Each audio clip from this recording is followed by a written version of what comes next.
Welcome back. Now we answer questions we receive from you, our viewers. If you have a question, visit our website, QuranSpeaks.com. Dr. Shabir, we have a question from Daniel in Vancouver, BC. And here is his question now. Hi, Dr. Shabir Ally. My question is, why believe in God when evolution is painstakingly obvious? Thank you. Okay, so what's the point of God if we've got evolution? Yeah, so the simple answer to this is, Daniel, we find a way to harmonize the two beliefs, the belief in God and the understanding that life evolves as scientists are describing.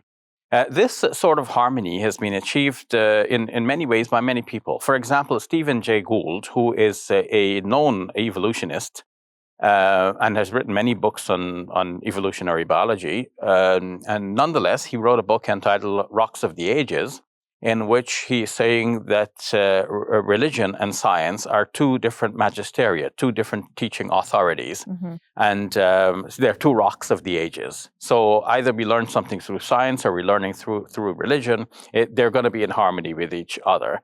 And so he finds a way that we can speak about God and evolution at the same time. So scientists are not describing something that replaces God. Some may think that their science replaces God, but science is only looking at the things which are observable, and by definition, God is not observable.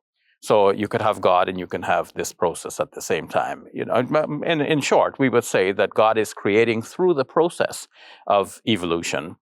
A philosopher of science, a famous one by the name of Michael Ruse, wrote many books, including a book entitled Can a Darwinian Be a Christian? And in that book, he takes a similar view. Yeah, this is the proof of the process of evolution, but at the same time, you can believe in God who is behind the entire process.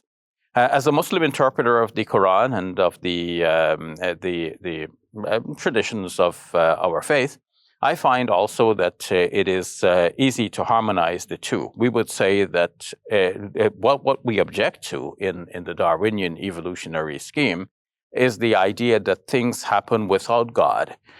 We would say that God is behind the whole process. So instead of speaking about natural selection, I would speak of divine selection.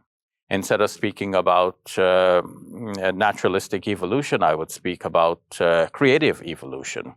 And so on. So it's God behind the whole process. And to answer Daniel's question, Daniel, we still need God to be behind this whole process. When we talk about the process of evolution, we're talking about things changing in a natural way, following what we might describe as natural laws. It's not like haphazard. It happens one way today and then another way tomorrow. It may seem haphazard to the average person, like we wonder, where does the Delta strain of the virus come from, and so on. But all of these strains, whether Delta or Lambda or some other one, they're following natural laws. They are progressing in predictable ways. Scientists can study these.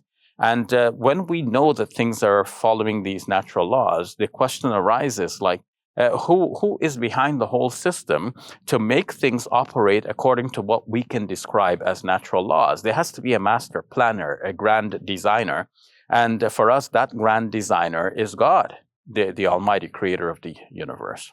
We'll leave it at that. Thank you for your time, Dr. Shabir. You're welcome. If you enjoyed this video, click like and subscribe. And please donate to support our work at QuranSpeaks.com.